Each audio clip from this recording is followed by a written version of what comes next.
મિત્રો નવરાત્રી ચાલી રહી છે અને આજે પવિત્ર આઠમનો દિવસ છે અને આઠમના દિવસની અનેરો જ મહિમા હોય છે। ત્યારે આજે આણંદના ગણેશ ઓવરબ્રિજ પરથી પાવાગઢના દર્શન થતા હોવાની એક વાત વહેતી થઈ અને અહીંયા જે છે મોટી સંખ્યામાં લોકોની જનમેદની માતાજીના દર્શન કરવા માટે ઉમટી છે। તો આવો જાણીએ શું કહી રહ્યા છે દર્શનાર્થીઓ અને આજે આઠમના દિવસે તેમને આ લાવો મળ્યો છે તેના વિશે તેમનું શું માનવું છે। હા, સાચી વાત છે। આ એક અદ્ભુત નજારો છે।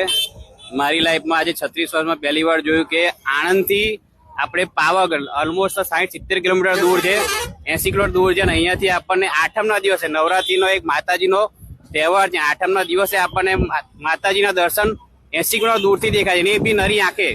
જો તમારી પાસે સારો મોબાઈલ હોય તો તમે ઝૂમ કરીને વધારે બી જોઈ શકો છો। સેમસંગ S7 બરોબર, એક અદ્ભુત નજારો છે। લોકોએ લાવો લેવો જોઈએ, બહુ સારું છે માતાજીના। એમાં બી આઠમ જોઈએ કોઈ દિવસ આ પહેલી વખત આજે 64 વર્ષ થયા એમાં માતાજીના આઠમના દિવસના આજે જે દર્શન થાય છે દુર્લભ કહેવાય। આજ સુધી